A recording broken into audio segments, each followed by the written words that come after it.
Welcome, SFL Nation, to the SFL Today.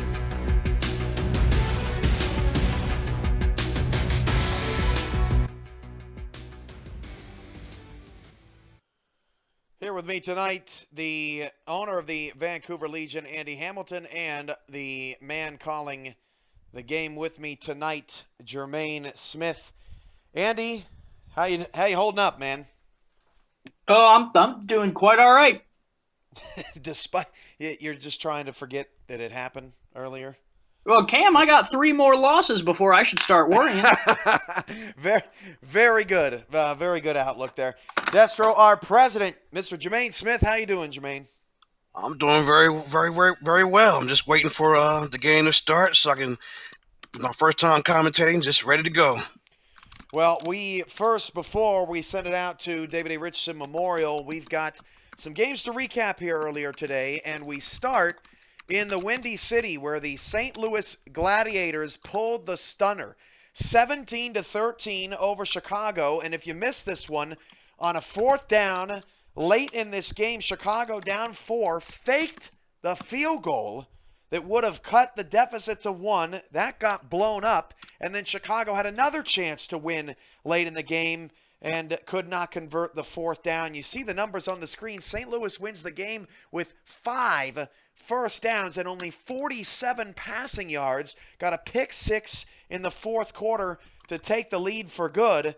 Andy, what did you have a chance to catch any of this action? And can you believe the defending Eastern Conference champions going down to their rival Gladiators here in Week 1? I didn't see this coming. I didn't really see much of the game. I was doing stats for Vancouver, Alaska. But I will say, I think it's amazing that St. Louis, gets off the board, gets a win in their first game of the season with 5 first downs alone. That's an incredible stat right there. And only 47. I mean, if you look at the offensive production from St. Louis, it's not much. And then when you look at the offensive production from Chicago, they wanted a little bit more out of the running game, I would assume. But in all reality, those points off of turnovers for St. Louis, it really came down to a close game. But for St. Louis to get the win, that's big for them, especially with the way that their seasons have gone in the past few years. I'm excited for what St. Louis is doing. I think Chicago will bounce back. I know Maurice Spurgeon is working with Shan on the play calls this season. So when you have a new coordinator, sometimes there's time for them to adjust to the play style of the SFL because it's not like real football. There are some subtle differences you have to learn. I think Chicago will bounce back. I think this is great for St. Louis. Chicago still put up 335 yards today, and St. Louis wins their season opener for the first time in franchise history. In fact, they have played very difficult competition. The first 2 seasons, they played Tallahassee and they played Queen City, if you remember that Queen City game on opening day last season, and both of those games were blowouts. St. Louis had another fumble recovery for a touchdown that was called back on an overturned call, so the Gladiator defense getting after it. Destro, you've been around this league a long time, and you've seen St. Louis over the last couple of years get off to extremely slow starts before they finally kicked it into high gear, but this has to be a good sign of momentum here for the Gladiators. Indeed, it is. It's the first win of the season. It's the first time someone made a comment in chat. They says the first time they've been over 500, so that's a good thing. And yeah, and it looks like they took it reminded me of the old New York Knights playbook with Parkey Chul. Just run jumbo packages and run, power to the left, power to the right, tosses, and run to the house. So St. Louis gets the victory. Chicago starts 0-1, but the season is young. Well, from Chicago to Vancouver, that makes 3 of the 4 teams that were in the conference finals last year taking L's in Week 1. Alaska 44-17, and this was all about the new offense from Max Paul. Ron Cochran had himself a day. Optimus Klein was unstoppable. 18 catches, 298 yards. We will have your top performers of Week 1 honors coming up at the end of the show, but there is the numbers. Alaska, not much on the ground, but you can see 7 red zone trips, 5 touchdowns. They were money in the red zone, and actually that I'm not quite sure what that time of possession stat's supposed to be, but that happens when you're running a Sim Football empire, I guess. Andy, your thoughts on your team was in the game for quite a while, but just kind of dug that 10-0 hole and was tough to get out of it. Yeah, I thought the team actually played pretty well for what the scoreboard shows. I think we wanted a little bit more out of the rushing game. Our passing game wasn't terrible. I think Tom had a really good attempts versus completions. I think the way that we played Alaska wasn't terrible. I wasn't expecting as much output as they did out of the generic running back. I thought that was a good fold to add to the passing attack that we all talked about heading into the season. But Alaska went out there and got it done. Sometimes the ball bounced their way when it could have bounced ours. And we'll meet them again at the end of the season. So it's not the end of the world. Optimus Klein, if you didn't see the game, 18 catches, 298 yards, but somehow did not reach the end zone. Jermaine, you've seen a lot of dominating performances in SFL's history, but this one stands out because they're just maybe a little bit more few and far between this season. Yeah, I mean, it's amazing having all those catches, and that many yards. I mean, and the only thing is he didn't reach the end zone, which is okay because his team got the victory. So just hope that he continues on for do the same thing in the next game. That non-contract running back had a couple of 3 touchdowns, I think, 1 through the air and 2 on the ground. Well, the veteran Oklahoma City Renegades were hosting the expansion Tulsa Desperados today, and up 6-0. The game fell apart on Oklahoma City. Corey Jones, if you didn't see it, one of the best catches of the week. He caught it off a deflection, ran it all the way in for a touchdown. And then at 20-13, Andy, you were calling this game. What the heck happened? Yeah, there was a lot of things going on. Oklahoma City, they started out in the lead, and then after that, you put the nail right on the head. For whatever reason, the ball just did not bounce their way in more ways than one. At one point, quite literally, the ball bounced out of their hand and into Corey Jones's hands, and he took it to the end zone. Corey Jones had an amazing performance. Tulsa really just came out and kind of shocked Oklahoma City. The stat going into the game was that Michael Irvine was 7-1 heading in through his first weeks in the SFL and all the years he's been here.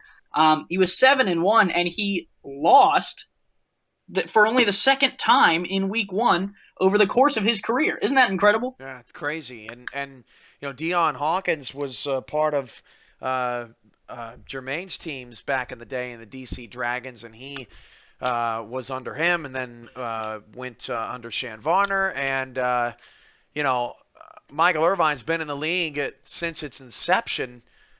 It's not difficult, it's not easy to win on the road as an expansion team. Destro, how, on the grand scheme of things, it's Oklahoma City, not Queen City, right? But how impressive is what Tulsa did today? It's very impressive. The fact that you are a brand new team, expansion team, and you have limited knowledge, and you come in there and you beat Oklahoma City, who they've only lost one time in the opening game. That was to the Dragons back in season 5. And so people expect Oklahoma City, they're playing at home, to this smashed Tulsa, but the roles reversed today, and now we just got to see what Tulsa has to bring next week. Yeah, stats pretty even, although Oklahoma City, off of 2 Tulsa turnovers, only got 3 points. Tulsa actually didn't get any points off turnovers, but didn't need them with those couple of big touchdowns. Well, from one expansion team soaring to the other struggling, although this was a completely different type of battle, the Atlanta Swarm are now 3-0 in home openers, and their average victory at home in those openers is by over 20 points. Atlanta beats London 38-13. London actually did not have an offensive touchdown. Daggs, the returner, got the lone score for the London Knights. They had a few decent drives, got 239 total yards up there, but BDG Hollywood was the force. Hollywood is the only running back who's rushed for over 200 yards this week. 29 carries, 203 yards in the game with a couple of scores. Destro, I'll start with you because Chisholm was a part of your squad. He was so close last year, and this defense today and the running game was ruthless. And as they always say, in the playoffs, you need a defense and a running game. That's right. It's all about balance. One thing is I always emphasize, and especially when Chisholm was with us, with me, is that the running game. That's the number one priority, and then you gotta have great defense. You have the running game to where you can keep the other team's defense on the field, so they can get tired, and then and then when you're on defense, you play great defense. So that's what it's all about, and of course, he learned from the best. Andy, what'd you think of your fellow international teammate here? You're going to be playing London here in a couple of weeks, and the Knights, tough task going to Atlanta, and they hung around for a while, but Atlanta pulled away real quick. Yeah, I think Atlanta's a very strong Week 1 team. I think Week 1's a very tough week for a lot of teams in the SFL. You either have nothing to go off of, or you have seasons upon seasons of information to go off of, based on the fact that builds either stay the same or they change, and when they change, you got nothing. You got nothing to go off of. In the case of the expansion teams, Destro talked about how Tulsa really put in the work on Oklahoma City. Oklahoma City had nothing to look at for Tulsa, the same way that Atlanta had nothing to look at for London here. So that's almost more impressive to me, that a team that has information about how they play can come out and get the win in Week 1 over a team that you're essentially making up what you think they might do. I think London, going down 38-13 to one of the better teams in the league, I don't really find that too much of a surprise. I think London will bounce back, and I think they were prepared for this. But I think they need to get a little bit more out of that rushing game, and they need to, kind of keep those turnovers from being so high. It was 17-3 before Atlanta got back-to-back picks. To pick sixes, rather, to make it 31-3, and that's when the game went awry for them. Well, last season, Houston beat Sioux Falls in the season opener. This season, Sioux Falls gets revenge, 17-12. They beat the Hyenas today. Warren Murray had over 100 yards receiving, but was held in check on the ground, and Sioux Falls, with a balanced offensive attack, 353 yards. Both teams had a bunch of penalties. Both teams had a bunch of turnovers. Bit of a sloppy game in Houston's new stadium, Blue Sun Stadium. But Sioux Falls ends up getting the win. Destro, these are two teams that have been around the league for a while, have been in the league since Season 6. Both teams that maybe feel like they've underachieved without many playoff victories or championships. Well, championship appearances, one for Houston, but no championships at all. So with that said, Sioux Falls pulls out in front. What do you think of the box score and these two teams' seasons? Well, obviously it was a sloppy game. Both both teams had multiple penalties and turnovers, many turnovers. But this is Sioux Falls' turn now. They've been defeated by Houston several times in the past, and you figure this time around it's a new season, brand new year, and it's time for them to turn it around, and they did so today. It feels good to turn that corner against a team that's had your number. Andy, have you faced a team like that in your coaching career here, where you guys just L after L after L, and then finally got to turn that corner against a team that you were really hoping to beat, and how good that feels? Yeah, I would say, honestly, the Sioux Falls Sparrows are a team that, every year were putting the wood to me when I played in Carolina. And then last season, I think they came to my stadium in Vancouver, and we, were able to get the win against a Sioux Falls team that, last season struggled a little bit. And heading back to this game, I kind of expected them to come back this season and play a little bit better. Houston was one of I think they're tougher opponents, so I think the scoreline shows that. But when you have half as many first downs as the opponent's probably going to have the edge. Then you look at rushing yards. You got less than half of their rushing yards. That's going to be a struggle. You only got 3 passing yards more than they do. It's going to be tough to get the win off of that. A high turnover game for both of these teams. That's kind of a wash because they both had 3 low points off of the turnovers. I like Sioux Falls getting the job done. I think they'll be a good team this year, and I think they make the playoffs. Coming up next is SFL Fan Night, the league's game of the week as voted on by the SFL community. Carolina is hosting Tallahassee. It's the 10th time these two teams have met. Tallahassee has won 7 of the first 9 meetings, but all the analysts on the SFL podcast surprisingly picked Carolina over Tallahassee. That game is right around the corner, and you can vote for the Fan Night game for week number 2 starting tomorrow. That poll will go up in the morning, and the winner, who will be flexed into next Sunday night's game right here on the call with me, will be announced at halftime of tomorrow night's expansion team clash between Indianapolis and San Francisco. But before we go, last but not least, how about the San Antonio Vaqueros?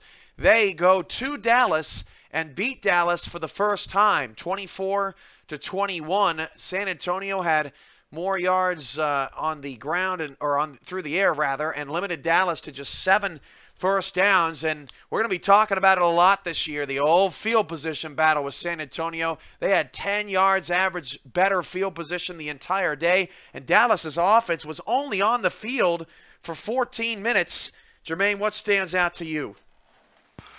What stands out to me, the time possession. For it looks like the Vaqueros, they kept the Dallas offense off the field, and when that happens, that means you're able to run the ball, you kill the clock, and once you score, keep the other team's defense from scoring. That's what it's all about. Just keeping your offense on the field, their offense off the field, and you score the most points, and you come out with the victory. Andy, Joey Langdon was. He struggled mightily last season with the interceptions. He threw more, I believe, than any other. Mac Wavy may have thrown more in Cleveland's pass-happy offense, but he was definitely up there. This year got a fat contract. San Antonio believed in him, and he came out today and was pretty efficient. Troy LaShaw got him once, but Troy LaShaw gets everybody. Joey Langdon that's a little bit more composed could mean what, Andy, for San Antonio? How far can they go? Oh, I think the Vaqueros at the end of last season really started to collect themselves together. They beat a Vancouver team that was kind of running. I don't mean to drag us back into that conversation, but the Vaqueros were a very tough team last season near the end. They got some wins near the end of the season. They really compiled themselves up as a team that was kind of threatening in the Western Conference for teams trying to make the playoffs. So for them to carry that into this season, I think means the world, because a lot of times we see teams that kind of are close but not quite there take a step back after a season where they lose a bunch of games. The Vaqueros, on the other hand, really stuck to their guns. They did end up going with the punter and the kicker this season, which I thought was a bit odd. It pays off for them here, 24-21, getting the win over Dallas. Though Dallas is working in a new system, Mac Wavy Jr. Working on that offense. I'm excited to see those 82 rushing yards out of Dallas. That was something we didn't see from Mac Wavy Jr.'s offense in Cleveland last season. I think they just need a little bit more out of that passing game and couple that with around 82 rush yards a game, and they're going to be all right. Well, here are your top performers from the afternoon games here in Week 1. BDG Hollywood, 29 carries, 203 yards, 2 touchdowns. Optimus Klein, 18 catches, 298 yards. A guy we have not mentioned yet, Diaz, the running back for St. Louis. He had 198 all-purpose yards and 2 touchdowns. And if you go back to St. Louis's total yards, he had 198 of the 222 total yards that St. Louis had. He was their entire offense today. Shady for London in the loss had 18 solo tackles and 5 tackles for loss. And Houston's Tyleek Jones had 9 tackles, 2 picks, including a 78-yard pick 6. Andy, who was your top player this afternoon? Well, I'll be honest with you. Optimus Klein played a great game. Ron Cochran is the guy for me. You take all those yards that he got to Optimus Klein. He's got to be giving him the ball. You add more touchdowns to that. You add more throwing yards when he hits other receivers. I think he ended up about 40 yards short of 500. He's at 494 on the website, actually, now that I look at it. Ron Cochran, to me, was the MVP of the day. Forget Optimus Klein. He didn't get in the end zone. Ron Cochran's the guy. All right, Destro. Andy's going off script here. What do you see? Is there anybody not listed that should deserve it, or is there somebody there that catches your attention? I'm sorry, I have to disagree with Andy. I'm going with Optimus Klein. Yeah, granted he didn't get into the end zone, but 18 receptions, 298 yards. Very seldom you see that in the SFL. And so, yeah, like I said, he didn't get in the end zone, but I'm going with that guy. Sorry, Andy. Well, someone had to throw him the rock there, Destro. Well, that's true. No matter how you slice it, Alaska had a big day today, 44-17 over the Legion. Well, Andy's a part of our stats crew tonight, so we'll see you on the back end. Thanks for a great call today and organizing the stats team. We've had great calls all over the SFL here today.